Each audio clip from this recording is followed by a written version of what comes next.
A nombre del Instituto Superior de Docencia para el Magisterio, agradecer a nuestras autoridades y a nuestro director por estar al frente de esta actividad.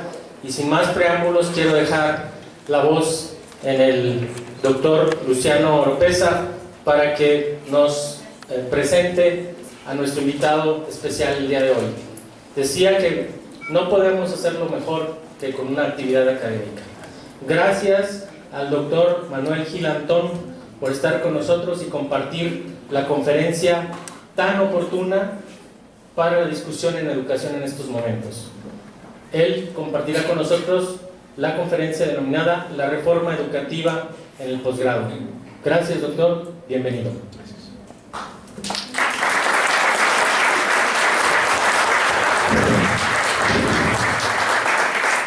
Bien, voy a ser breve, pero un poco cálido.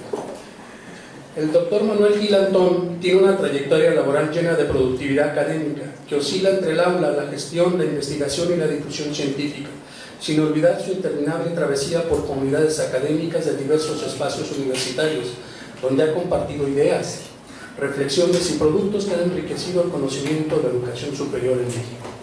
Él inició sus estudios superiores en la Universidad Iberoamericana, donde obtuvo el grado de licenciado en Filosofía en 1982.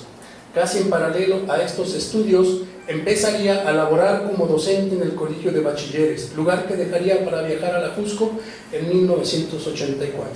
Eso de viajar, pues sabemos que está cerca, donde sería abrigado por la FLAXO, a la Facultad Latinoamericana de Ciencias Sociales, donde concluiría la maestría en Ciencias Sociales 2 años más tarde. Al terminar estos estudios volvería a la docencia, a las aulas de la licenciatura en Sociología en la Universidad Autónoma Metropolitana, institución que sería su base de operación durante cerca de 30 años. A la par de la enseñanza en la carrera de Sociología, empezaría a generar los primeros frutos de su trabajo de investigación, destacando los libros relacionados con la profesión académica y la educación superior. En consonancia con estos productos, emprendería un prolífico trabajo de difusión científica en revistas especializadas, en congresos y en revistas no especializadas. Sin interrumpir su incesante producción escrita, el entonces maestro Manuel Gil Antón ingresaría a estudiar en 1991 el doctorado en Ciencias con especialidad en Metodología y Teoría de la Ciencia en el CINVESTAP del IPN, Centro de Investigación de Estudios Avanzados del Politécnico Nacional. En este lugar, sede de programas de posgrado reconocidos como los más sólidos del país, obtiene ese grado en 1995. Su trayectoria no se limita a las dos caras más conocidas del académico universitario, la docencia y la investigación, porque desde los años 90 desplegará una vasta labor de gestión que se expresará en la creación de nuevas áreas académicas en la UAM, en la formación de grupos de estudio sobre las universidades, en el apoyo y asesoría a los rectores, en el fortalecimiento de los colegios académicos, en la evaluación de propuestas de organización laboral, etc. Estas andanzas lo llevarían prácticamente de manera natural a formar parte del COMINE desde 1994, y después del largo trabajo de investigación desarrollado en torno al mundo de los académicos y la educación superior, a recibir el justo reconocimiento de su gran talento y dedicación. En el año 2001 pasaría a formar parte del SNI como investigador nacional nivel 1, categoría que superaría merced a su abundante y sólida producción científica. Así, desde el 2010 hasta el presente, nuestro invitado pasaría a ser investigador nacional nivel 3. Para el año 2010 cerraría una experiencia laboral en la UAM, paso que no lo desvincularía de esta institución al ingresar al Centro de Estudios Sociológicos del Colegio de México. Sus raíces, por tanto, seguirían nuevamente el camino de la JUSCO.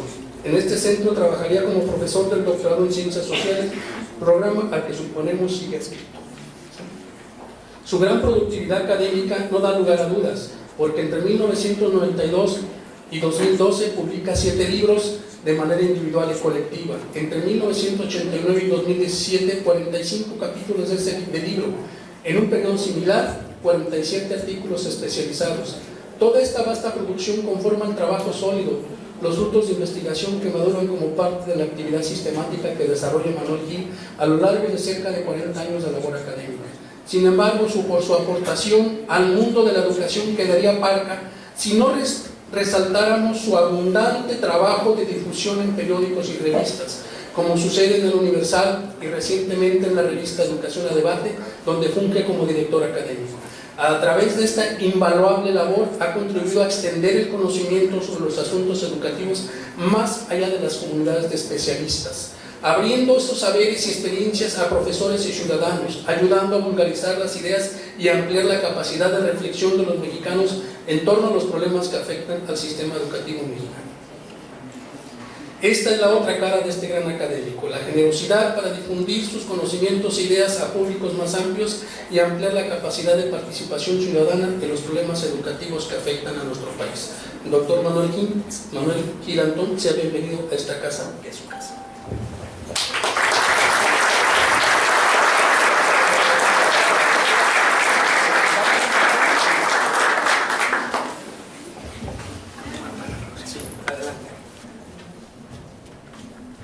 ¿Qué tal? ¿Cómo están?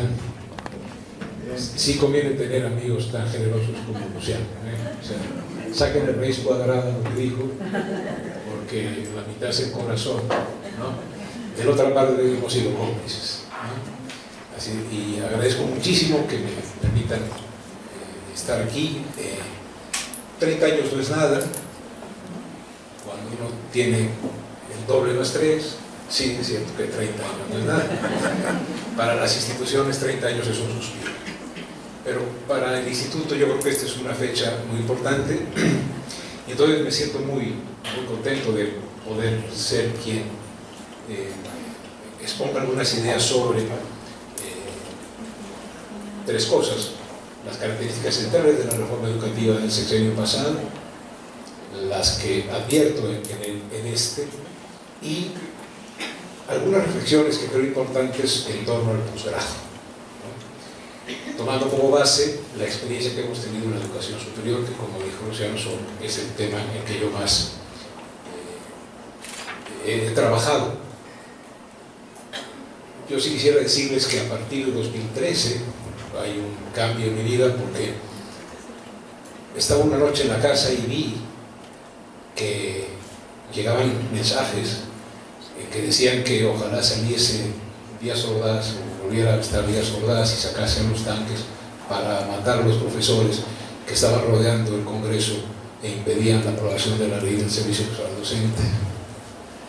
Tanto que los diputados tuvieron que irse al Centro Cultural Banamex. Fíjense ustedes la vinculación con Mexicanos Primero,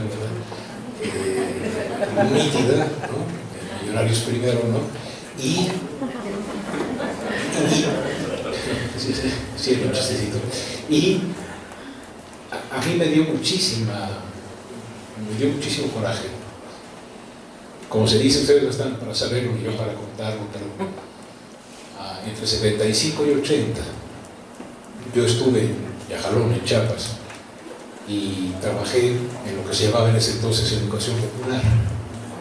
Trabajé con muchos profesores rurales, Amadeo, José Antonio, uno en Chitaltica, otro en San Antonio de la Giralda, pequeñas comunidades.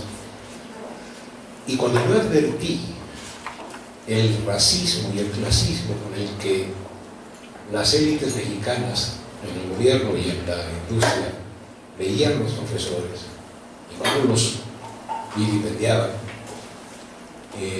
estaban hablando en contra de mis hermanos, ¿no? De mis colegas. El día que entendamos que los que estamos trabajando en el posgrado y los que están trabajando en preescolar o en inicial somos parte del mismo gremio, parte de la misma proyecto educativo mexicano, creo que ese día vamos a tener muchísima más fuerza. Y les quería decir eso porque creo que en el 13 de septiembre de ese año, que llegué al Colegio de México y le dije a las personas que me dijeron que querían empezar con un programa de videos, y les dije, oigan, quiero decir algo. Y entonces me senté en un cajete donde había unas plantas y dije la analogía del camión. Y yo no sabía, yo lo había escrito creo que el sábado anterior en el Universal sin ninguna Bueno, mi mamá siempre me lee, ¿verdad? Pero no había habido ninguna otra noticia. Y en ese momento ocurrió algo, ese video que se ha visto más de 1 millón de veces, el que me hace que en vez de llamarme Manuel sea el profe del camión. Le decía que iba con mi madre en el centro y me dijo, ¿eres tú? Y sí, logré el culmen, más que el premio Nobel, fui disco pirata. Hay un disco pirata de la analogía del camión, junto hice La Vega y las pirañas aman el fresno. Entonces imagínense el enorme gusto que eso significa, ¿no? Y sí quiero decirles que a partir del 2013 yo ya había tenido con Pablo Tapí la oportunidad de hacer unos programas de televisión al final del siglo XX y después a los principios del XXI. Ahí el vínculo con la educación básica me fue ineludible, pero me fue ineludible no en la lógica de que yo pudiera hacer algo por mis colegas educadoras, educadores y profesoras y profesores, sino que fui educado. Y antes de empezar quiero decirles que el gran asunto que tenemos que resolver en México es poner de cabeza a nuestras concepciones. Los intelectuales más importantes de México y de cualquier país moderno son los profesores de la escuela básica, porque son los que construyen o ayudan a que construyamos cada uno las estructuras cognitivas con las cuales aprendemos el resto de la vida. Estamos al revés, pensamos que los que están en el Sistema Nacional de Investigadores y en el nivel 19 o 480, ¿no? Contra más número tengas, mejor, pensamos que son, ¿no? Cuando México entienda que los intelectuales más importantes del país son los profesores y profesoras de la escuela básica, va a entender cuál es el proyecto educativo del país. Mientras no lo haga, mientras piense que, como diría Nuño, cualquiera puede enseñar, que es una de las frases más estúpidas. La Real Academia Española dice que estupidez es una enorme torpeza en comprender las cosas. No creo que es un insulto, ¿no? Pero es estúpido decir eso. Entonces, sí, les digo, cuando tengo esta oportunidad siempre agradezco, reconozco que ese es, creo, el camino de la reforma de fondo. Reconocer a los intelectuales más importantes del país en la escuela básica, reconocer entonces en las normales y en las escuelas que preparan a profesores las escuelas más importantes, porque son los que preparan a los que harán eso. Y por otro lado, porque si esto es verdad, requerimos muchísima autocrítica todos para ser mejores, porque el hecho de estar situados en ese sitio no significa que seamos para nada ni perfectos ni capaces de aprender. Dicen que chango viejo no aprende el truco nuevo. Yo doy fe que sí.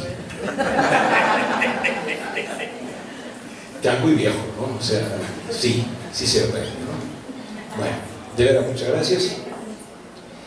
Y si me pueden ayudar, por favor, voy a tratar de hacer una primera parte que tiene que ver con el artículo 3 constitucional. En Vargas Llosa hay una novela que les recomiendo mucho, que se llama Conversación en la Catedral.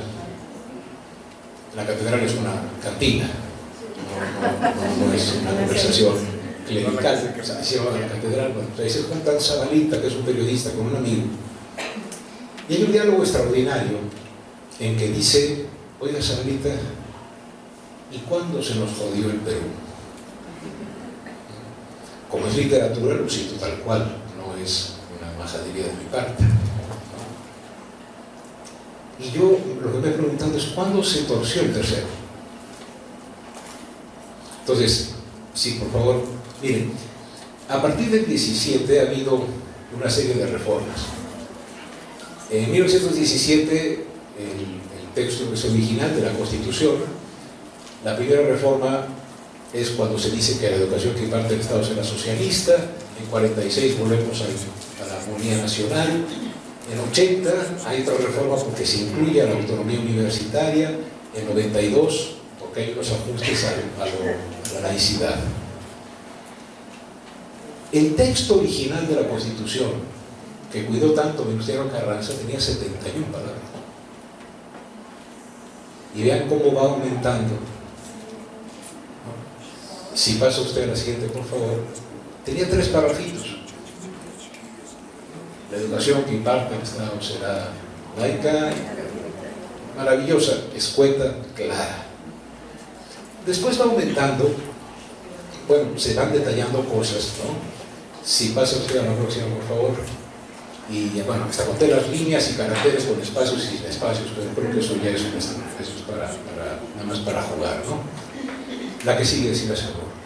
Luego siguieron otras reformas, en 93, etcétera, y en 2013 es la de Peña. En 93 es porque se incluye a la secundaria como parte de la educación básica. En 2012 es cuando crecimos para abajo, ¿se acuerdan? Porque se hizo el preescolar obligatorio, entonces tuvimos 12 años, pero no hasta la prepa, sino para bajito, ¿no? Eso que parecía una broma, de empezar para abajo, es una de las cosas más importantes que han pasado, es ahí abajo donde hay que echar. Y probablemente, y no quiero con esto menospreciar a nadie, en estos años que he estado he tenido la oportunidad de aprender tanto de mis colegas de la educación básica, cuando he podido estar algunos días en los jardines de niños, me acuerdo uno, el Criquirí, que está en Urizaba. Eso es educar. Lo que hacemos en la universidad es echar a perder las fotocopias, ¿no? Se mete preescolar. En 2011 hay un ajuste por los derechos humanos. En 2012 echamos los 3 años para arriba, ¿no? Que es la media superior. Y en 2013 llega la reforma a la que la llamaremos por el Pacto con México, dado que fue, ojo, una reforma de élites partidarias, pactada con élites económicas, ¿no? Y pactada con élites políticas, no partidarias, a las que de repente se les apareció un país y dijeron, qué feo está. No se parece a Finlandia, no se parece a Harvard donde estudié. Se les apareció México. Se les apareció México en la voz, la palabra, la resistencia y la dignidad del magisterio. Y a él dijeron, vamos a someter. Suben las palabras, miren, estamos ya en 700 y pico, pero llegamos, y eso va a ser impresionante.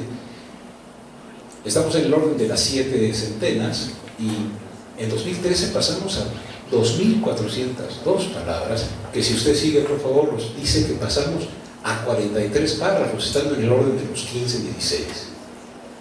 Y luego, en palabras, si me hace favor de seguirle, en líneas, bueno, vean ustedes las multiplicaciones, pero aquí es donde yo pienso que es importante reflexionar en qué momento se torció el tercero, porque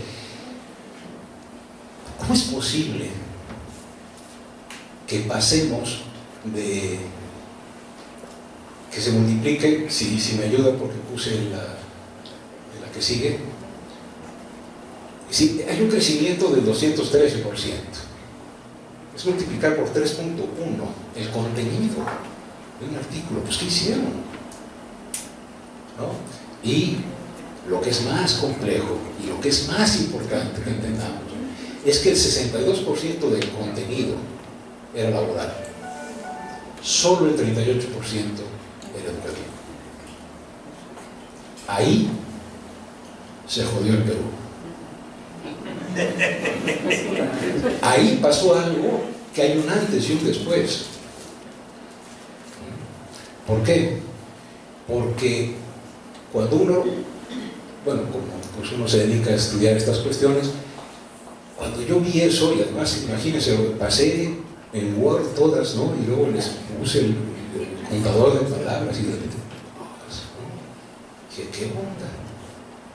Hay algo ahí adentro, ¿no? Y lo que hay dentro es que en el artículo 3 ya no estamos ante un artículo constitucional que debe de ser la expresión del proyecto educativo del Estado mexicano. sino estamos ante un artículo tercero en el que se mete todo un sistema de regulación laboral que genera un régimen laboral de excepción para el magisterio, en que le priva de todos sus derechos adquiridos, en que nunca una profesora ni un profesor mexicano en esa reforma iba a tener definitividad en su empleo o base, que los que lo tenían la perdieron cuando se sometieron a la primera evaluación, sometieron el verbo, se sometieron a la primera evaluación, y los que no se sometieron a la evaluación no perdieron solo la base, sino el empleo, y muchos se jubilaron. A mí me decían algunas maestras: profesor, me voy a jubilar. No, pero si usted es de las mejores profesoras aquí de Yajalón, de mis sitios por ahí, ¿no? De los que yo anduve. Y me decía: profe, yo sé que soy buena profesora, lo que no sé es escribir lo que hago. Lo que, cuando me enfrento a esa guía y tengo que hablar de Vygotsky, de Piaget, del artículo fulano, pero yo le aseguro que todos los que han pasado por mi salón, les he puesto todo el corazón y sé qué hacer, pero yo no voy a pasar esa evaluación y mucho menos voy a considerar que me digan que soy insatisfactoria cuando soy la maestra de todos estos muchachos que me quieren. Y decenas de miles se fueron.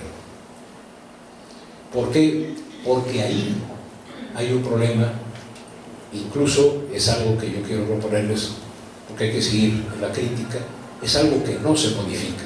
Sigamos. ¿Cómo podemos sintetizar rapidísimo la reforma del 2013, la del pacto? No hay duda, al magisterio se le acusó de ser el responsable directo, único o principalísimo de los problemas del aprendizaje en el país. Por eso en el video del camión, estos que vienen a arreglar México, porque traían gel, ¿no? Dicen que siempre que hablo de que tiene el gel, porque me acuerdo de Peña, etcétera, es por envidia, porque yo ya no puedo ponerme el gel. Tuve pelo, a Luciano le consta, y no usé gel. Y el que use gel que lo use feliz, ¿no? Es decir, lo que quiero decir es, estos tipos llegan y dicen: vamos a arreglar el problema. El camino está destrozado, el camino está deshecho. La desigualdad es lacerante.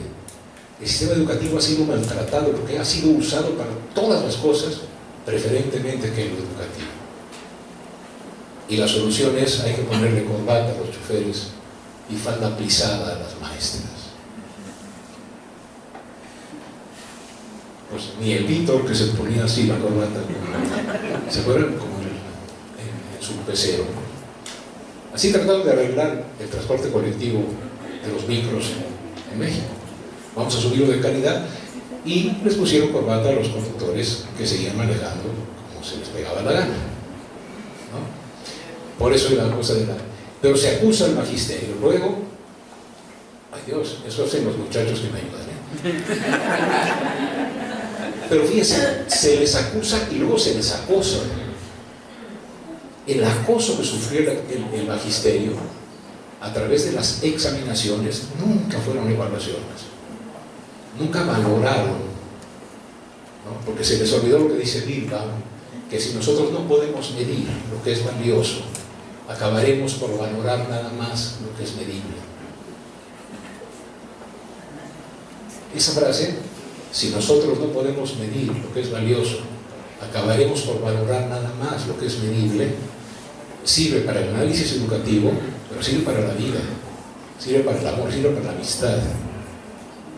Si no nos vamos a lo que es medible, perdemos de vista lo más importante, lo que es valioso. Entonces, se les examina a mansalva y, ojo, se hace depender la permanencia en el empleo del resultado de la examinación. Además, no se le concibe al magisterio como un sujeto de la reforma, siempre se le concibió como un objeto, como una cosa a transformar. Fue una reforma extraordinariamente soberbia, que como dice la siguiente idea, se les trató como infantes. La etimología de infancia es sin voz, infants. Durante toda la reforma, al magisterio nunca se le permitió hablar. La infantería obedece, no tiene voz. Si alguien de la infantería abandona el frente, se le puede tirar por la espalda. El magisterio fue infantilizado en términos de que se le negó la voz. Y además, y eso sí me importa mucho, se construye durante años algo digno de mejor causa. Hay que hacer un día un análisis de unos 10 años a la fecha de 2013, que remata quizá el de panzazo, en que los medios, y por todos los medios, construyeron una imagen del magisterio como violento, como ignorante, como flojo, con unas dosis de... Me acuerdo de Loret de Mola diciendo: ¿usted dejaría a sus hijos con esa?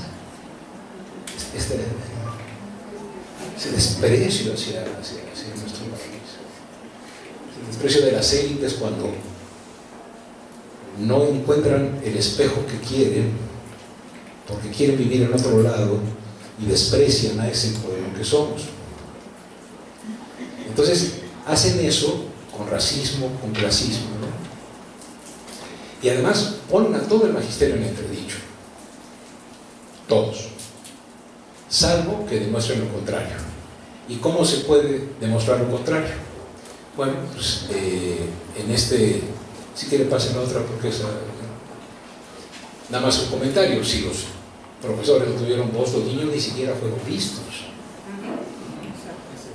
no existieron. Existió el interés superior de la niñez, con el cual se hicieron barbaridades laborales, ¿no? Pero los niños y las niñas que pudieran haber dicho: ¿qué pasa en mi escuela?, desde el preescolar, si se les sabe escuchar, no hablaron. Los profes y los niños ni siquiera fueron vistos. Pero ¿qué tiene que hacer por qué ese tercero se carga tanto? Porque tienen que meter, para que la evaluación se legitime, tienen que meter una entidad que tenga la capacidad de decir técnicamente: esa evaluación es adecuada. Y en ese momento el Instituto Nacional de Evaluación de la Educación, que en 2002 había sido creado, se le incluye en el tercero para que sea el garante de la calidad de la evaluación.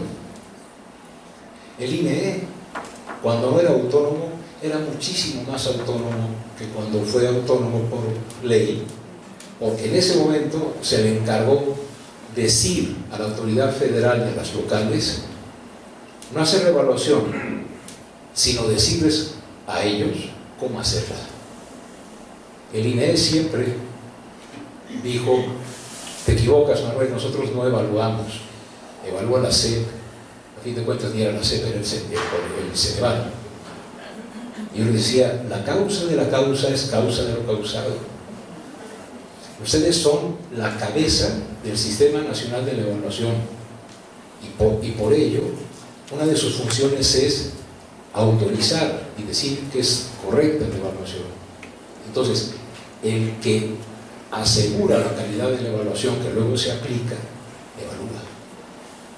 Y peor, ni se lastima las manos, ni se moja, ni se le pega el polvo en el camino, porque lo hace desde el escritorio. Pero dice cómo se hace. Y en ese entramado se convierte en un actor muy importante en el proceso laboral. Además, sucede que se le otorga autonomía, coordina el sistema nacional, como dice ahí, pero quienes lo dirigen rehusan el uso de la autonomía. En corto, hablando con ellos, eran colegas nuestros antes, decían, yo les preguntaba a Makov, así, a ver, 400.000 personas al año se van a evaluar. ¿Es posible valorar el desempeño de una profesora o de un profesor en la multitud de 400.000? Dice, no, no se puede. Entonces díganlo. No, es que eso dice la ley, pues digan. Santo Tomás de Aquino no era ni comunista ni de la CENTE y decía que no se debe obedecer una ley injusta. Es un derecho a la rebelión. Dijeron, no, pues hay que hacer algo. Y pues eso. Oigan, pero están usando un calibrador de llantas de tráiler para medir la temperatura de un niño. Pero es muy bueno el calibrador. Es de Finlandia. ¿No? Luego lo cambiaron por Corea porque ya se cansaron de decir Finlandia. Era absurdo. Esa evaluación y examinación no cumplía con lo que ellos sabían. ¿Cómo pueden llamar evaluación del desempeño a lo que hicieron? ¿Cómo pueden decir que un sector del magisterio no tenía ética a partir de que le preguntaban qué dice el párrafo 25 del artículo 73? Como si saber la ley fuera ser ético, como si Salinas no hubiera sido un experto en leyes para poderlas violar y destrozar al país. Hay un montón de problemas ahí, pero estamos en la corriente de la OCDE, ¿no? Y sobre todo estamos ante la reducción de un problema complejo a un solo factor. Y hace 38 años de clase aprendo de mis estudiantes y siempre les he dicho, cuando alguien les diga que un problema social complejo e importante se explica por un solo factor, cuenten hasta 10, corran y vayan con quien más confianza tenga. Porque o no es un problema social interesante o es una estupidez lo que están diciendo. No se puede explicar con un solo factor, nada. Lo social es complejo. Entonces, esa reducción a los profes, pero además hecha por personas con las que yo hablaba y me daba cuenta. A ver, yo le decía a varios de los de la SEP, sobre todo alguna vez se lo puede decir a Nuño, le dije, mira, en Celtal, que es una lengua que aprendí en esos años, cuando te preguntan de dónde eres, te dicen Bati Yashlach Yamushuk, que literalmente quiere decir dónde quedó enterrado tu ombligo, que es una manera preciosa de decir de dónde eres, ¿no? O sea, tu raíz, dónde quedó enterrado tu ombligo. La diferencia entre el magisterio y tú, bueno, y usted, señor secretario, es que el magisterio sí sabe dónde quedó enterrado su ombligo, aquí. Usted no tiene ni idea.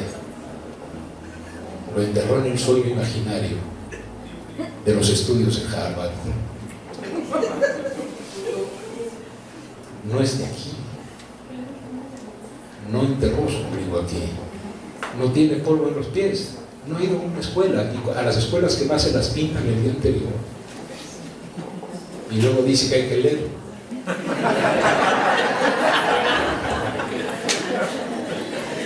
Entonces, en síntesis, a mí me gustó mucho cómo durante estos años el magisterio, y aquí no voy a decir a qué estaba afiliado, lo mejor del magisterio, hiciera o no las evaluaciones, porque tenía que comer y comprar pañales, o no, parar o no, decir, no importa.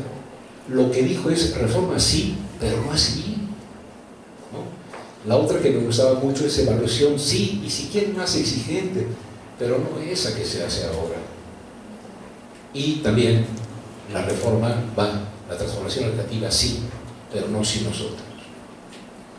A mí me parece que esa resistencia que hizo el magisterio, esos colegas que hicieron el examen, pudieron salir destacados, como la profesora Lucero en Chihuahua, y cuando la junta Nuño en la SEP y dice, aquí están los profesores destacados del país, levanta la mano y le dice, no, nosotros fuimos los que sacamos más calificaciones en el examen. Muchos de mis mejores profesores y de mis mejores colegas se quedaron en Chihuahua, no salieron destacados, y sin ellos no hubiéramos sido nosotros posibles. Entonces, nunca se dijo no a la reforma, no a la evaluación y no a la transformación educativa, sino así no. Ahora, ¿qué pasa? Bueno, aquí voy a hacer algo que me toca a mí hacer porque es mi chamba, y es que consigo el trabajo de un académico no libre de valores, siempre hay política, hay compromiso ético, pero sí tratando de tomarle distancia. Y aquí voy a decirles cómo he visto la propuesta del nuevo régimen, ¿no? Del nuevo gobierno. Obviamente, cuando yo veo el 12 de diciembre mi iniciativa, ¿no? Y la leo, tiene otro diagnóstico, ¿no? Y tiene, ahorita los veremos, muchos rasgos que la diferencian del anterior, pero hay una bronca, ¿no? Y el problema que yo veo es que conserva la misma estructura procedimental que la reforma del 2013. Y es bien importante esto. De las 2.400 palabras pasamos a 2.700. El tercero, teniendo la oportunidad de hacer un tercero constitucional e ir a arreglar lo laboral en el 123, se prefirió continuar con el régimen laboral de excepción en el tercero. Y es ahí donde yo, que pienso que no hay peor pecado político, si se puede llamar así, que matar la esperanza, dije, no es así. ¿Por qué usamos el mismo telar? Nada más cambiando unos hilos. Creo que lo diré más adelante. Si se anticipa que esta va a ser una cuarta transformación, tendría que estar acompañada de un gran proyecto educativo, no de una, digamos, no de una transformación, digamos, superficial en la misma estructura que la del pacto. Entonces, eso a mí me parece que hay que conservarlo como crítica, y no porque se esté en contra de que México requiere transformarse, sino precisamente porque se quiere transformar. Hay que colaborar con la crítica, con una crítica fundada, con una crítica que sepa que sí requerimos una transformación educativa. A fin de cuentas, en los esfuerzos que hace uno, porque es la chamba de uno, siempre me han dicho, a ver, Manuel, es muy fácil criticar, pero muy difícil edificar, con lo cual quieren desautorizar la chamba que yo aprendí a hacer. Y a veces me podía, yo decía, pues, bueno, hasta que dije, a ver, repítelo, es más fácil criticar, es más difícil edificar, ¿cómo es? Es más fácil criticar que edificar, ¿no? Y yo dije, no, es bien difícil edificar una buena crítica. Se requiere chamba. Y además es división de la chamba, ¿no? Entonces, ¿por qué pasó así? Yo digo, ¿por qué? Porque a esta administración le ganó el pragmatismo. Hace una propuesta de reforma pragmática y no programática. Es muy importante. Es pragmático el planteamiento que le llega el equipo de Moctezuma al presidente López Obrador. ¿En qué consiste el pragmatismo? No es programática, ¿no? ¿Por qué es pragmática? Digamos, ¿no? Cuando la mandan, ¿no? Si realizamos esa iniciativa, que además está muy mal hecha, muy descuidada. ¿Se acuerdan que se les olvidó la autonomía? Que no pusieron media superior, sino pusieron media. O sea, dices, no, estás tocando lo educativo del país. Bueno, a mi juicio, se hace el siguiente razonamiento. Uno, para que pase la nueva ley, hay que hacer dos cosas. Por un lado, hay que cuidar el flanco izquierdo. Quitemos la permanencia. Desenchufemos evaluación de permanencia. ¿Eso es positivo? Claro que es positivo. Era aberrante usar la evaluación para la permanencia en el trabajo. No, la evaluación sirve para otra cosa. La supervisión es la que hay que ejercer para conservar el trabajo, y el que no trabaje, que no coma. No es la defensa de la flojera, pero la evaluación no es el mecanismo de la supervisión laboral. La evaluación es el mecanismo del aprendizaje para la mejora. Pero dicen, ay, mira, si quitamos la permanencia, pasamos por el lado de los sectores del magisterio ofendidos por esta cuestión. Y por otro lado, para cuidar el flanco derecho, pues sostenemos un esquema en que bueno, vamos a quitar al INE, pero vamos a poner algo muy parecido al INE. Vamos a quitar el servicio profesional docente, pero vamos a quitar algo muy parecido al servicio profesional docente. Me acuerdo esa noche cuando entendí y dije, aquí está mi diferencia, y va a ser una diferencia real, porque necesitamos reorganizar el artículo 3, tener los tamaños para ir al 123 y ponerlo laboral allí, y no en el tercero, porque además, ojo, acuérdense, nunca lo vimos con claridad hasta que estaba encima. Le reforman en el 2013 el tercero y también el 73, y la fracción 25 del 73, que es el artículo constitucional que se dedica a las que son funciones exclusivas del Congreso, ahí ponen determinar los criterios de servicio profesional docente. Entonces, no está el magisterio bajo el amparo del 123. ¿Por qué? Porque los términos de, en ese entonces, ingreso, promoción y permanencia, iban a estar en la ley secundaria del Congreso, ¿no?, del servicio profesional docente, y ahora, ya no el ingreso, sino la admisión y la promoción, etcétera, también están en el 73. Para todo lo demás los dejamos en el B. No, perdónenme. ¿No sería tiempo ya de decir que por qué tenemos A y B? ¿No sería tiempo de pensar por qué no enfrentamos el hecho de que el apartado B tiene disminuidas las garantías laborales? ¿Sí? ¿Por qué no nos peleamos los mexicanos? ¿Y por qué esta transformación no va donde hay que ir? Bueno, me parece que pensaron, mira, vámonos por acá, vámonos por allá, y entonces pasa la ley, ¿no? Es la misma estructura, pero con acabados distintos. Siga, por favor, ¿no? Fíjense, me acerco ya a lo que va a anticipar a la cuestión del posgrado. Si nosotros vemos la estructura de la reforma de 2013, tiene 6 dimensiones, se puede ver en 6 dimensiones.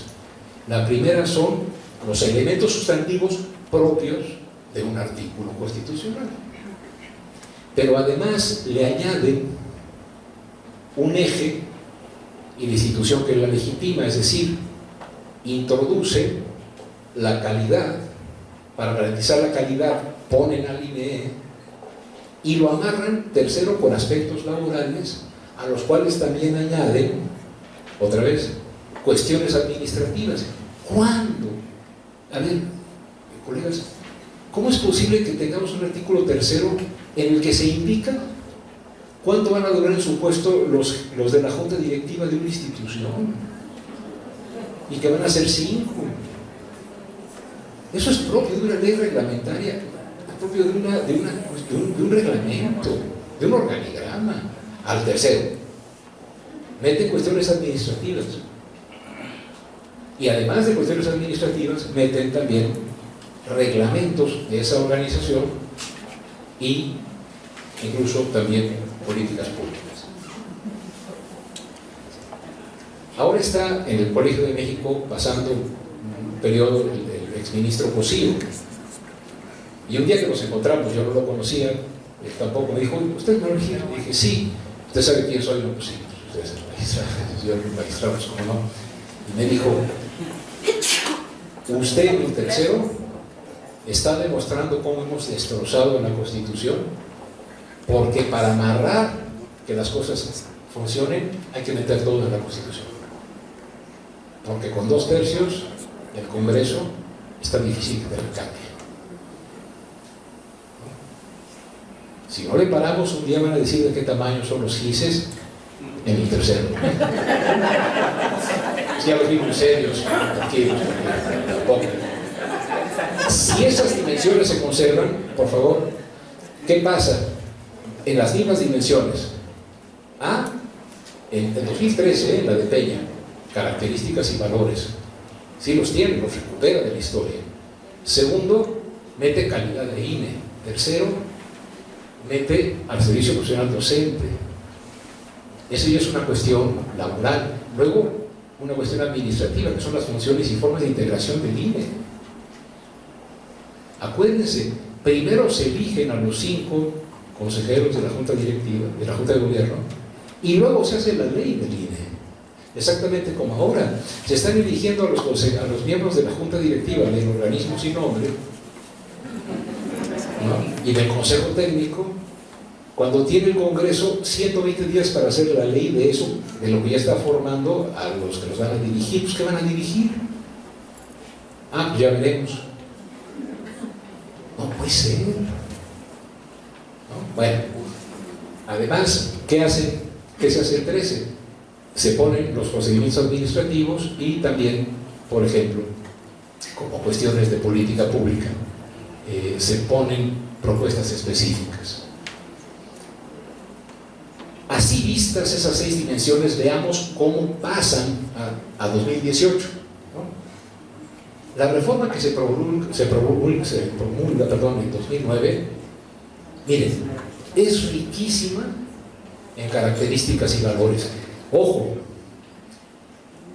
nunca voy a afirmar que esta reforma es equivalente a la de Peña, porque en vez de considerar al maestro y a la maestra como objetos a transformar y acosar, se basa en la lógica de la formación y se basa en la forma de la confianza en el magisterio.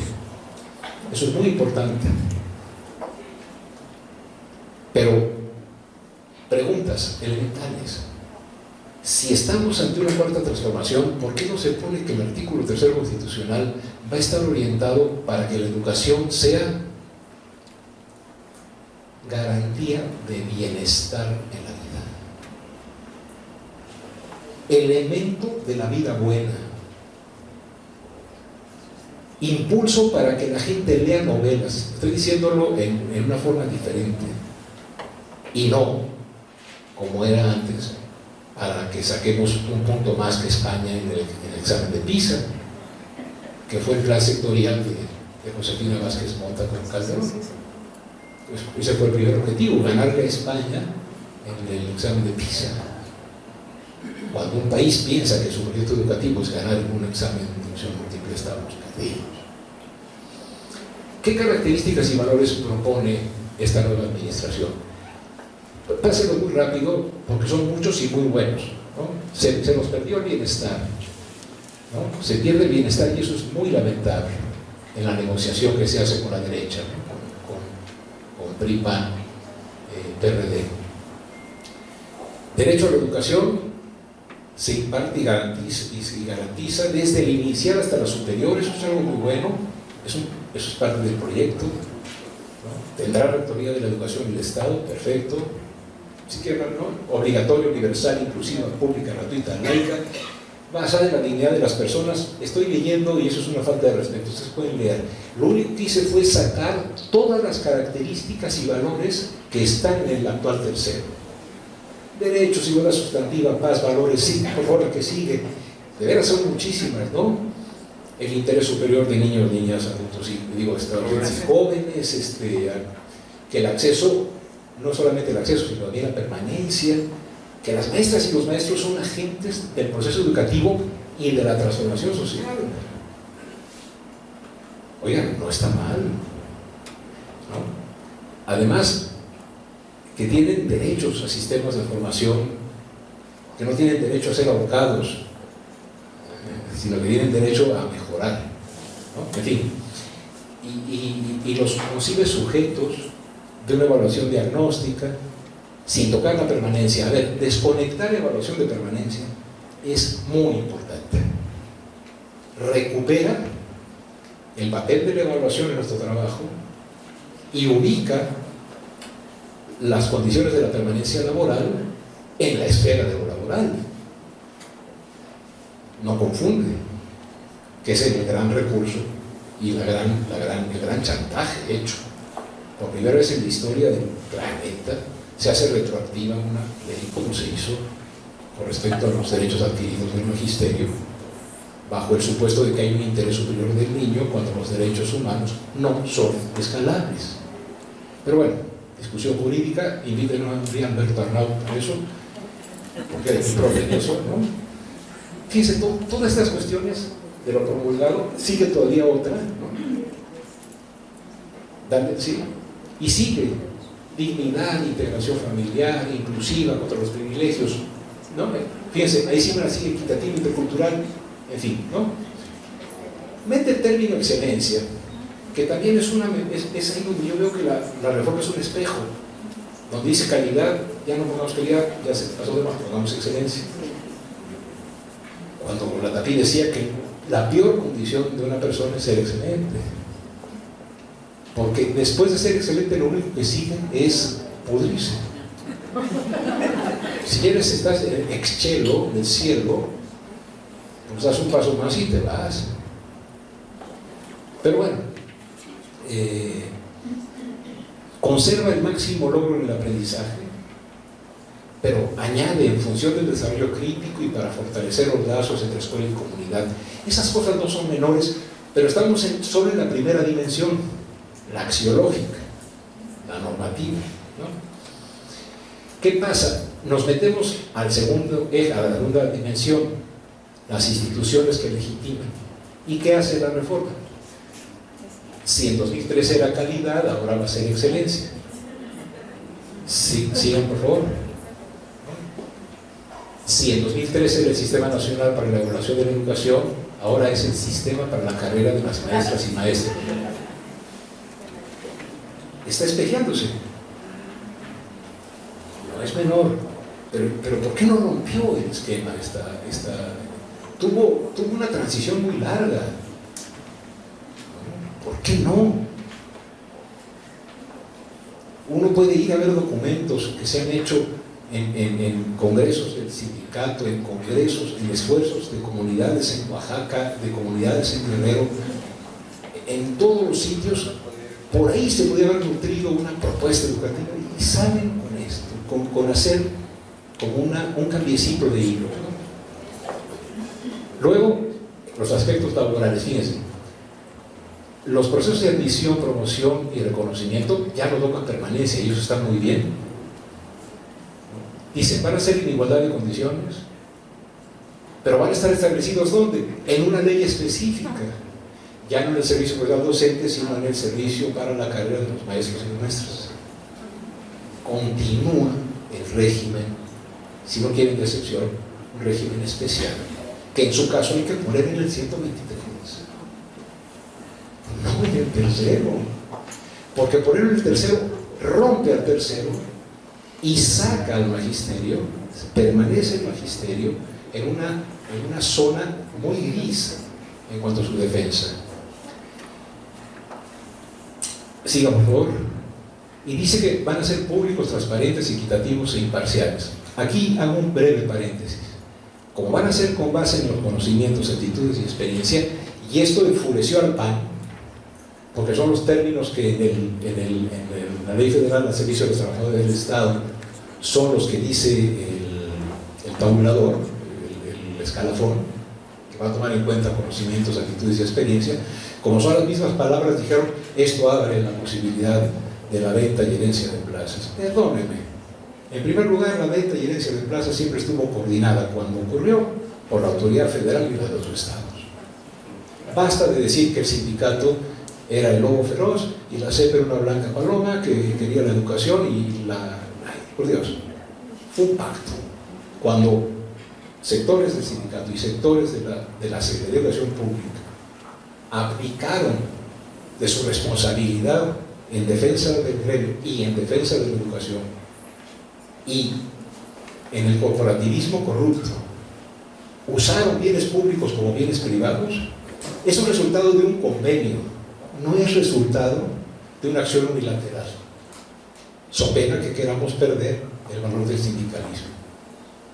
Podemos mejorar mucho a los sindicatos, en mala hora perderíamos, en mala hora si perdemos el valor del sindicalismo. Entonces, ojo, si va a ser en igualdad de condiciones, yo dije, órale, acuérdense que como cualquiera podía enseñar, el que estudiara cualquier licenciatura podía ser profesor, porque pues cualquiera puede enseñar. Miren, es cierto, le estoy enseñando mis lentes, cualquiera puede enseñar. Producir ambientes de aprendizaje, generar condiciones para que en un espacio 30 niños diferentes y niñas con distintas historias y trayectorias de repente digan, órale, porque no somos griegos y no somos eureka, ¿no? Cuando dicen, uy, órale, ya entendí, ese milagro es el que hace el magisterio, enseñarlo a cualquiera. Entonces yo decía, ok, en igualdad de condiciones, perfecto, establezcas en la ley secundaria que para que haya igualdad de condiciones, si hay un proceso de admisión, no dice examen, dice si hay un proceso de admisión, hay que aprovechar que dice proceso y no examen. ¿Por qué? Porque entonces podemos incluir al proceso formativo de las normales como el PROCUM para parte del proceso de admisión. Pero para que sea igualdad de condiciones hay que exigir, como se hace en muchos países en el mundo, que los egresados de licenciaturas que no tienen estudios pedagógicos pasen un año en una normal aprendiendo los conocimientos necesarios para poder ser maestros y maestras. Reivindicamos a las normales, perfecto. Usted salió de la UNAM, del Colegio de México, sí, quiere ser profesor, vaya a la normal. Esas son las instituciones donde se aprende el oficio más difícil del planeta. Eso es respetar y reivindicar las normales. Para reivindicarlas y respetarlas hay que hacer autocrítica de cómo las hemos maltratado nosotros con nuestros vicios. No hay que hacernos guajes.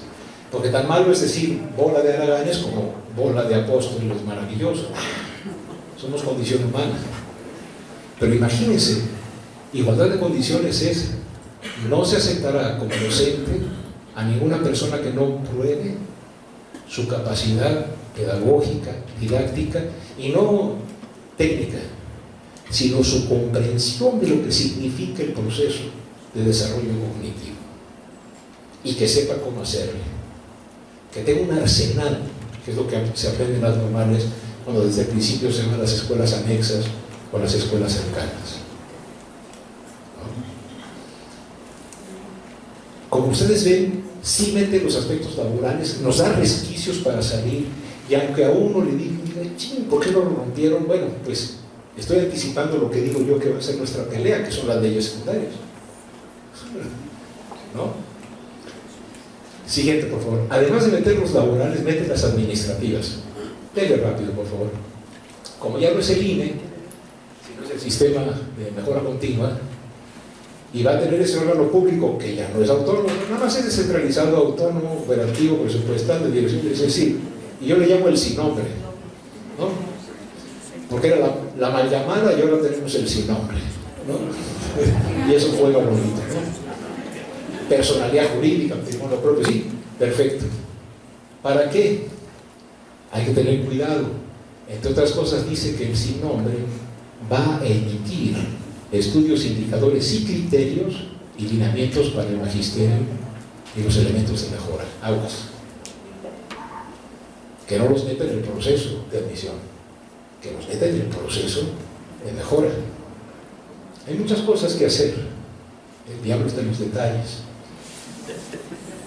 Ahora, mete reglamentos organizativos, mete el sin nombre, que dice que va a tener junta directiva, consejo técnico y consejo ciudadano. Le dice que va a hacer cuáles son sus funciones, quién los integra, formas de elección, cuánto duran. ¿Qué diablos hace otra vez eso en el tercero? A ver, va a ver esto y lo vemos en la ley secundaria. Ah, no, hay que amarrarlo ahí. Sí. Además, mete políticas públicas, fíjense. Dice, va a haber un programa para los normales. Oigan, perdón, eso no es materia constitucional, eso es materia de la obligación de la autoridad educativa. ¿No? ¿Qué si hacemos un programa para los preescolares vamos a tener que reformar la Constitución? Dice que va a atender a grupos vulnerables y les va a dar alimentación. Oiga, pero perdón, eso, pero miren, ahí sí, perdón, no se vale. Ya tenemos en la Constitución una tira de materias. Eso es muy preocupante. Ya se dice que va a estudiar historia, geografía, civismo, arte, sobre todo la música. Y perdónenme, primero voy a hacer una broma. Si yo llego a ser secretario de Educación, que no se lo deseo a la República, y no se lo deseo de veras porque sí conozco el desastre que sería, a mí me gusta mucho el fútbol. Hago una reforma, consigo los 2 tercios y digo, va a ser el deporte, especialmente el fútbol. Pues veis, por favor, profe, ese fue un slider de Venezuela, ¿no? Una bola de tornillo, pero está bien dicho.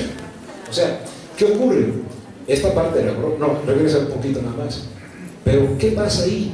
Ojo, al hacer énfasis en la música, hay un vínculo con TV Azteca.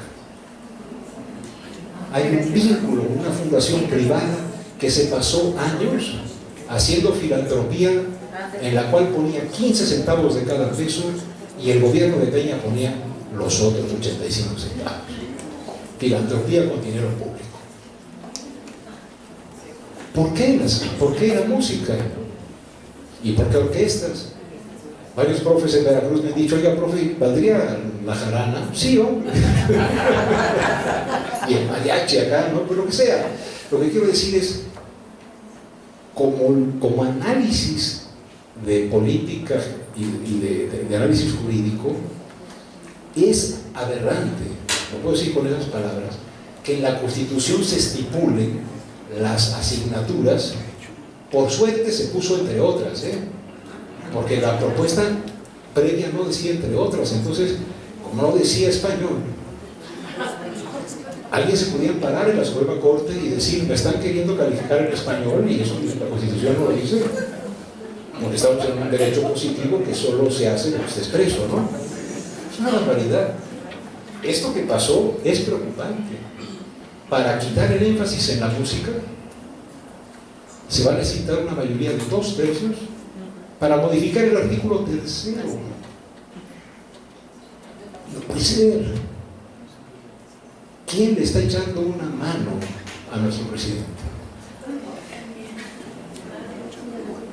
Pues no sé, pero parece que está por el rumbo de la Jusco otra vez, donde queda TV Azteca, también queda el colegio y Flaxo, pero también queda ahí queda la pedagógica, el fondo de cultura, ¿no? Ahora con Paco Tayo, etc. A ver, a ver, es que estamos un poco serios, pero lo que quiero decir es, la reflexión que quiero compartir con ustedes es que sí tenemos un cambio, sí tenemos mejores condiciones, pero si hay algo que no ocurrió y tiene que ocurrir en algún momento, y es responsabilidad entonces del magisterio impulsarlo, porque no lo va a impulsar la clase política, porque la clase política lo que quiere es que transiten las leyes, porque además parece que la cuarta transformación no tiene proyecto educativo, tiene proyecto inclusivo. No es malo, pero no es educativo. Es decir, vamos a incluir a los anteriores excluidos, les vamos a reconocer como ciudadanos. Eso es fantástico. La lógica de la equidad está muy bien, pero una vez que tú dices va a haber equidad, tienes que tomar una decisión ética y política de la máxima importancia. Te vas a enfocar por el eje de carencias o por el eje de derechos. El eje de carencias se enuncia del siguiente modo: donde no hay nada, algo es mejor que nada. Entonces, pues hagamos algo, porque algo siempre va a ser mejor que nada.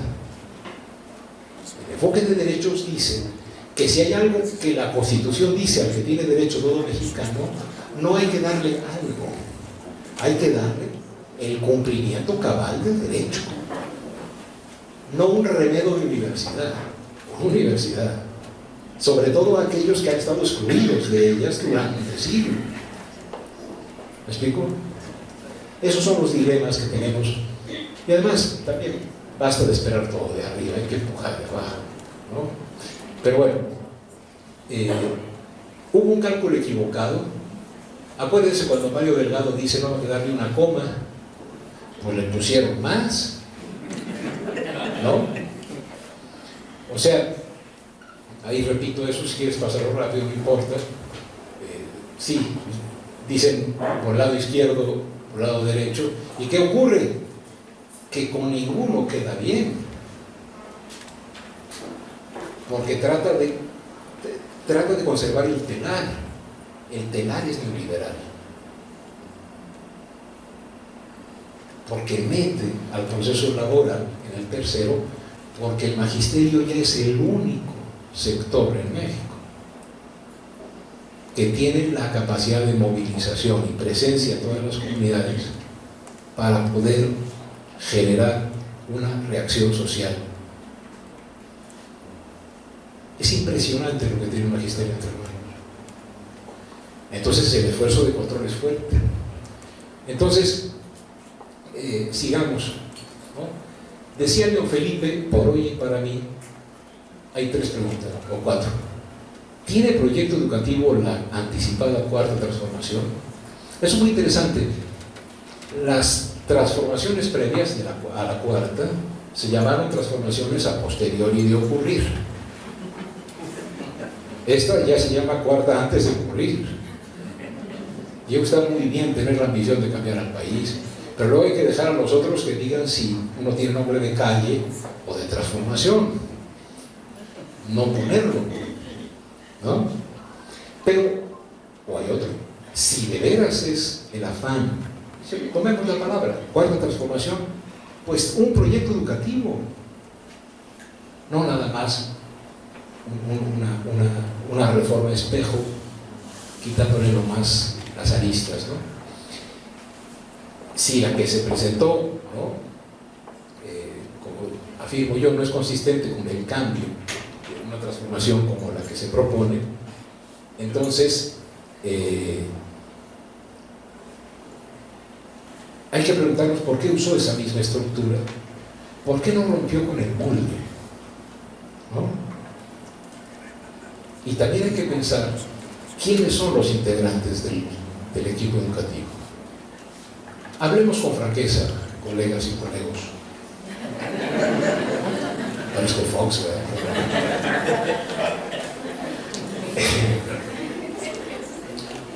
¿Cómo es posible que Guevara Niebla, de la Junta Directiva del INE, que 15 días antes de las elecciones decía que la aprobación de la reforma era matar el futuro del país y de los niños, unos meses después sea parte del equipo de educación y le den la subsecretaría de Educación Básica? ¿Cómo es posible que a una persona que a esas personas a las que se les ha asignado la tarea, que provienen de una tradición educativa de corte privado, como es el profesor, el maestro Montezuma, tenga tal responsabilidad. ¿A quién consultó? Otra vez, ¿se acuerdan cuando vino acá de Estado y se hicieron las consultas con la Tombolita? ¿Sí? ¿Ustedes creen que de eso salía lo del 12 de diciembre? No. Salió de los consultores privados que tienen en Puebla. No hay nadie de la comunidad educativa que yo conozca que esté participando. ¿Por qué? Porque el proyecto de este equipo en la SEP, a mi juicio, es muchísimo más coincidente con Claudio X González que con Repsamen, pues. ¿Me explico? Y tenemos también la posibilidad de decir, oigan, necesitamos un equipo que piense en educación mexicana más allá de estas cuestiones, ¿no? Ahora, el posgrado. Bueno, una cuestión que les propongo, que a mí me ha ordenado mucho de los últimos décadas en el país. El neoliberalismo, al que se le llama como adjetivo, es sustantivo. Una de las características del neoliberalismo es que no habrá ya más subsidios generales, sino que se van a focalizar a los que necesitan para transferirles monedas si cumplen ciertas condiciones. Estas transferencias monetarias condicionadas son un sistema mediante el cual, en vez de hacer, por ejemplo, en el caso de la educación superior, cuando se desploman los salarios en los 80, un aumento salarial, lo que se hace es decir, ¿quieres recuperar el poder adquisitivo? Ok, te transfiero monedas con la condición de que seas doctor, huyas de la docencia, no publiques en un sitio en que te vaya a leer la gente, sino publica en un sitio en que te vaya a leer una comisión, de preferencia publica en inglés. No pierdas el tiempo estudiando, lee, no, escribe. En 85 se crea el Sistema Nacional de Investigadores y es un modo de transferencia monetaria condicionada. Te doy más dinero, siempre y cuando cumplas la condición. Es lo mismo que hace Prospera. Ya no hay un proyecto de desarrollo en el país. Lo que hay es un contrato individual con las personas a las que les transfiero monedas. ¿Se acuerdan? Progresa, educación, salud y alimentación. ¿Y qué ocurre? Que cada uno de nosotros tiene un contrato directo con el Estado, que fue carrera magisterial. Un sistema de transferencias monetarias condicionadas. Es decir, subes en la medida en que cumples las condiciones. Nada más que en carrera la cuestión era más escalafonaria que individual. Sin embargo, ahí hay un problema. ¿Cuál es el problema? Que el dinero tiene un límite. A ver, México lleva dirigiendo a su educación, y especialmente a su educación superior, a través del dinero. Y cierto, poderoso caballero es don dinero, ¿verdad? Pero don dinero cambia hábitos de consumo, no cambios en los proyectos educativos. ¿Sí? Como decía un amigo, antes del SNI, etcétera, había profesores titulares C, y con el SNI, etcétera, empezaron a aparecer los profesores titulares D, MW.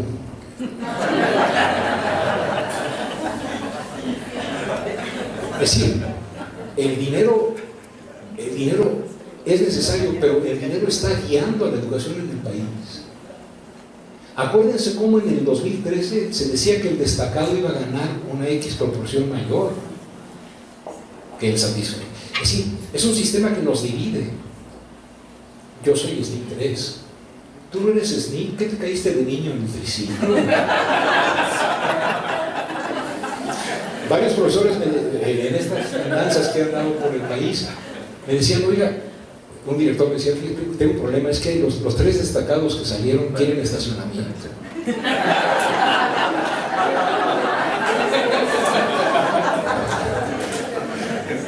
tienen carro, maestro. No, los papás exigiendo al director que les diera clase la destacada, que no les diera el satisfactorio apenas. Eso, a ver, ojo, lo digo, nos reímos, es terrible. Está disolviendo la colegialidad, está deshaciendo a la escuela como proyecto colegiado. En las universidades en México cada vez tenemos mejores indicadores y cada vez están más vacías, porque estamos en las casas haciendo las publicaciones para que no nos molesten los estudiantes, que son muy latosos porque preguntan. Entonces en nuestras casas, o en una casa en Tepoztlán, hacemos el paper, ya no se dice artículo, hacemos el paper, que mandamos a una revista que está en JPSHW, Cuartil 10, no los ve nadie. Por ahí va el dinero, pero no va por ahí el proyecto educativo. 1000 veces más ser video pirata que 10.000 artículos en esas cosas que nadie lee. ¿Sí me explico? Pero todos los investigadores estamos publicando para las comisiones de espaldas a la sociedad que nos paga.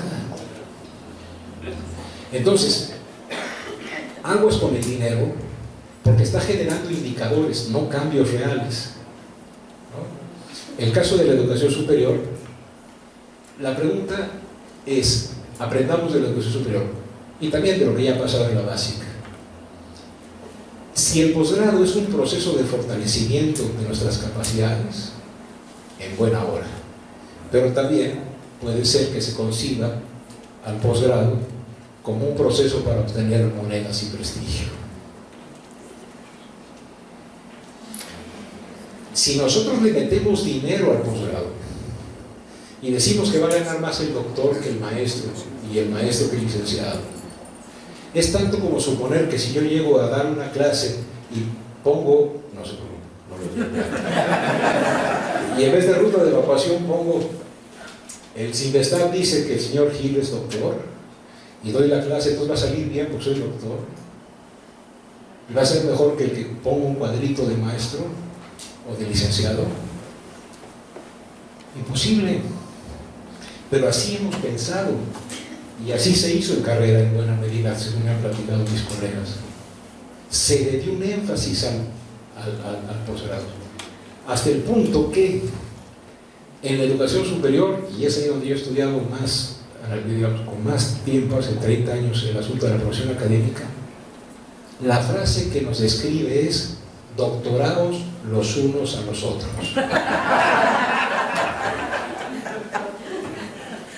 No se ría, señor, que estoy hablando. Que no se ría. Es impresionante. Piense. Si no eres doctor, no existes. Porque si no eres doctor, no puedes ser SNI. Si no eres SNI, entonces el programa en el que trabajas no es de calidad. Si no es de calidad, no le dan beca a los estudiantes. Si no le dan beca a los estudiantes, no hay programa de calidad. Si no hay programa de calidad, entonces tu institución no tiene muchos programas de calidad. Si no tiene muchos programas de calidad, entonces tu institución no va a recibir dinero adicional por el PIFI famoso. Y si no recibe ese dinero, entonces la culpa es tuya porque no estás en el SNI. Y para estar en el SNI, por favor, no des clase.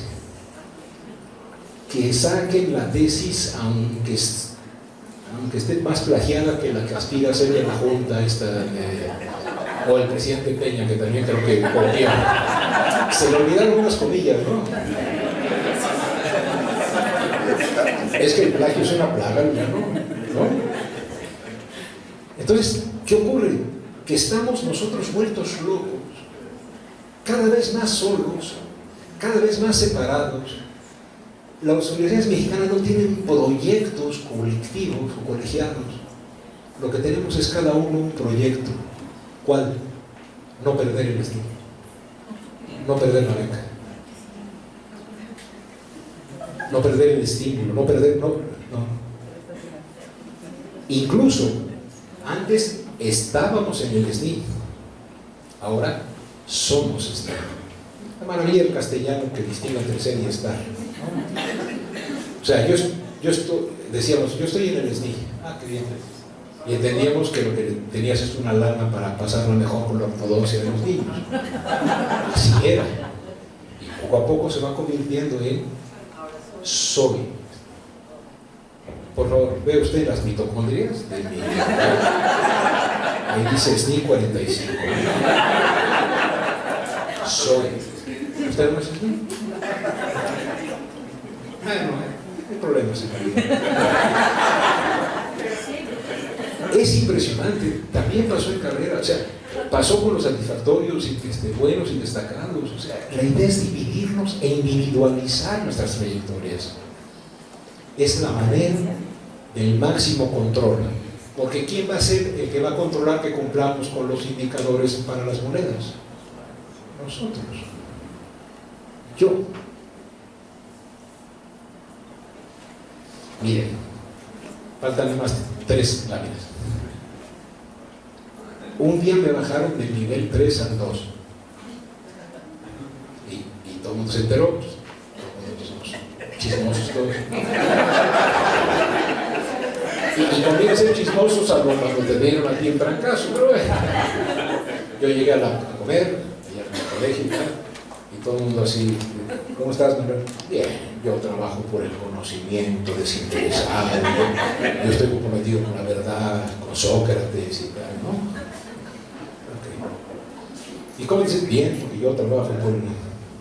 Al día siguiente, y siempre es bueno tener un amigo bueno, llegué a mi oficina, me senté y Mayron Mora, mi amigo, se asomó y me dijo desde la puerta, ¿cómo estás? Y le dije, bien, tranquilo. Pero sabes, hay una cosa que no me gusta, y es que cuando venía y caminaba por el pasillo, había personas que decían, híjole, pobre cuate. Otros les veía y decían, sí me entendieron, ¿no? Qué bueno, sí, con mis cruz. Otros dicen, no, pues mira, yo pensé que era bueno, pues por algo será, ¿no? Y así empecé a decirle cómo yo me había sentido mirado. Se sentó en la silla, más cercana a mí, me puso la mano en el hombro y me dijo, Manuel, te quiero mucho, te lo tengo que decir, son tus ojos. Y se fue. Le estoy diciendo algo profundamente importante desde el punto de vista de Byung-Chul Han, de estos nuevos filósofos de la escuela de Frankfurt, que dicen que cuando nosotros nos convertimos en nuestros propios amos, somos peores que el peor amo externo. Cuando Maynor me dijo, son tus ojos, yo dije, claro, estoy seguro que yo vi que me veían con lástima, con compasión o con burla. No tengo ningún elemento para decirlo. Lo que sí sé es que estoy proyectando en los otros la mirada que tengo sobre mí. Hice algo mal, no la hice, soy un tonto, y en el momento en que te tragaste al amo, ya el dispositivo de control del poder se sienta y cruza los brazos y dice, síguele, Manuel, ya está. No hay necesidad de policía, soy yo. No hay necesidad de un verdugo, soy yo. No hay necesidad de alguien que me torture. Me había torturado todo el tiempo con las miradas de los demás que eran mis ojos sobre mí. Y claro, es dentro. Y soy el crítico del SNI. Imagínense. Aguas. 3 fotos. Miren. Hasta me voy a mover porque luego vi que se preocupó por la cámara, pero déme chance, porque si no, no.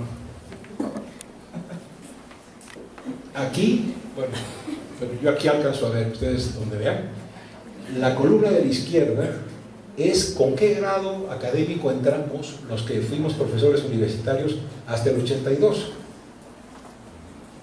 Hicimos una muestra nacional.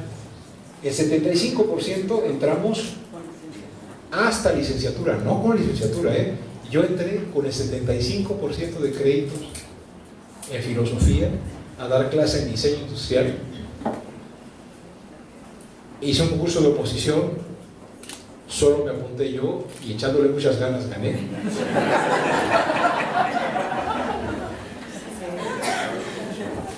¿También te ríes tú? Me eché muchas ganas, gané. Y es que a la semana siguiente necesitaban que alguien hiciera las veces de profesor. Era tan chiquillo que abrí la puerta así como para entrar. Y el profesor que estaba antes me dijo, ¿qué horas son esas de llegar? Y le dije, soy el profe que sigue. Pensaba que era un alumno que llegara al final. Yo dije, a ver, ¿soy Mozart o es un fenómeno social? O sea, o soy Mozart y antes de terminar ya me hacen catedrático, porque soy un fregón, o es un fenómeno social. A mi desgracia, es un fenómeno social, no soy Mozart, porque le pasó al 70% de los que somos hoy profesores universitarios. Los primeros de Cromañón a la fecha, en nuestra saga familiar, o de Adán y Eva, si ustedes son creyentes, en llegar a la universidad. Y no conforme con ellos, antes de terminar la licenciatura nos contrataron de profesores. Esta fue la movilidad social. Luego, en el siguiente periodo, de 83 al 90, seguimos entrando fundamentalmente con licenciatura. Fíjense, solo entra el 7.9 y el 4.5 con doctorado, algunos con maestría. Pero a partir que dicen, te doy dinero si te doctoras, empiezan del 91 al 98 a caer los licenciados. Ya la suma de gente con posgrado es de 38. Y miren, ya consolidadas las transferencias monetarias, ya no vale solo la licenciatura, sino hay que estar así. Vean ustedes el efecto del dinero. La pregunta que les hago con toda decencia, porque me la hago yo, esta modificación, los perfiles formativos, ¿corresponde a cambios sustantivos en la solidez disciplinaria o estuvo orientada por la lana?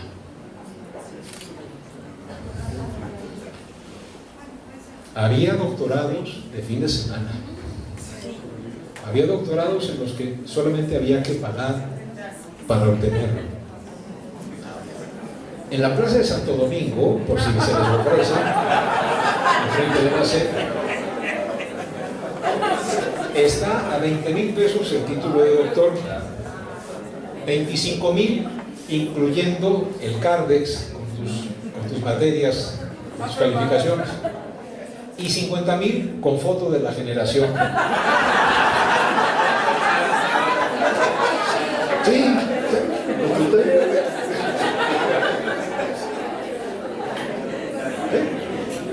bueno, ojo, la que sigue, por favor. Esto es una forma sintética de verlo. Miren, en 92, ya no el grado con el que entramos. En 1992, tomando la planta académica de educación superior, la mitad tenía licenciatura, 37 maestría, 12% doctorado. En 2007, en la siguiente muestra nacional, ya la mitad licenciatura, 41 maestría y 33. Se multiplica por 3 en este periodo la proporción de doctores. Otra vez, ¿cuántos de estos procesos? Y lo pregunto porque 30 años no son nada. Porque estamos en un instituto en el que creemos que, y en las normales, etc. Pero lo que quiero decir es, hubo cambio. Y la última, aquí están, estos son los centros públicos de investigación, pero acá no estaban, las federales, las estatales, las tecnológicas y las privadas, en 92. Quiten esta porque no es comparable allá. De 27 a 45 en las federales, los doctores. de 3.6 a 30 en las estatales, por 10. La doctoralización, del 1.6 al 9, y en las privadas, del 9 al 24. Si hay un señor que se llama Campbell, y no es el de las sopas, es un sociólogo, y el señor Campbell dice que cuando tú pones una condición muy clara y con grandes consecuencias, pasan dos cosas: más se cumple y más se simula. En la medida en que el posgrado próximo, profe César, colegas, no esté asociado a la construcción de un proyecto educativo para el país y sí asociado al dinero, lo que vamos a tener es simulación. No va a haber control a la simulación, y a la hora de tener el grado, el diploma vale igual, te haya costado trabajo o lo hayas comprado con centavos. Por eso tenemos tiempos de incertidumbre, ¿no? ¿Y saben por qué tenemos tiempos de incertidumbre? Porque solo se destruye lo que se sustituye. Yo creo que la mejor manera de pensar qué hacer con la educación es que esta nueva administración pensó que se destruía aquello que se modificaba. No. Si queremos destruir la perversión de la conducción del dinero y de la individualización que nos separa y que hace que tengamos instituciones de papel y no instituciones sólidas, es sustituyendo lo que se destruye. Y por eso, qué bueno que ustedes han decidido hoy hablar, discutir, proponer, recuperen su voz, la de los chiquitos y las niñas, etc., ¿no? Yo sí tengo seguridad que no es fácil, nada más que es imprescindible, ¿no? Y creo que vamos a tener que seguir repitiendo: evaluación sí, reforma sí, transformación sí, pero no aquella que negó la voz, sino la que tome en cuenta la voz de los enmudecidos.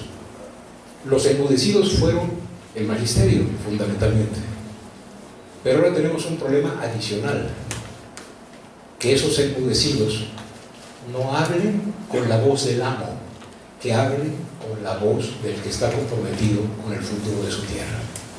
Muchas gracias.